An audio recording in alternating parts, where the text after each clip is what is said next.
Morning walk પર નીકળતી યુવતીઓ અને મહિલાઓ સાથે અડપલા કરતા સેક્સ મેનિયાકને ઉધના પોલીસે પકડી પાડ્યો હતો। 20 વર્ષીય વિકાસ નિષાદના મોબાઈલમાંથી 20 પોર્ન સાઇટ્સ મળી હતી। પાંડેસરામાં આતંક મચાવી વિકાસે ઉધનામાં વિકૃત હરકતો શરૂ કરી હતી। ગત તારીખ 19મી વહેલી સવારે ઉધનાના ઝાંસીની રાણીના ગાર્ડન તરફ જતા રોડ પર મોરિયા માર્બલ નામની દુકાન પાસે મહિલાની છેડતી થઈ હતી।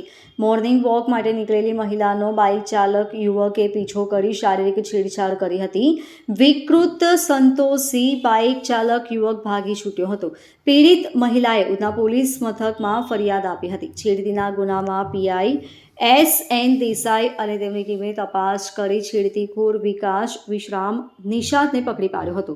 પોલીસના જણાવ્યા પ્રમાણે વિકાસ મનોવિકૃત છે। તે પાંડેસરા વિસ્તારમાં રોજ વહેલી સવારે બાઇક લઈને નીકળી પડતો હતો અને એકલ દોકલ મહિલા કે યુવતીને ટાર્ગેટ કરી તેનો પીછો કરતો હતો અને બાદમાં તક મળતા જ અડપલા કરી નાસી છૂટતો હતો।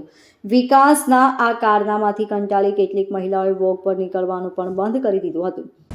ઉધના પોલીસ સ્ટેશન વિસ્તારમાં ઉધના પોલીસને એક ખાનગી ફરિયાદ મળેલી હતી કે કોઈ અજાણ્યા માણસ દ્વારા સવારના સમયમાં જે મહિલાઓ મોર્નિંગ વોક કરવા માટે નીકળે છે તો કોઈ યુવાન દ્વારા મહિલાઓની છેડતી કરવામાં આવી રહી છે તેવી ખાનગી ફરિયાદના આધારે પોલીસે વોચ ગોઠવેલી હતી અને છેલ્લા 3 દિવસથી પોલીસ વોચમાં બેઠી। તે દરમિયાન સીસીટીવી એનાલિસિસ અને ખાનગી માહિતી દ્વારા આરોપી આઈડેન્ટિફાઈ કરીને આરોપીને પકડી લેવામાં આવેલો છે।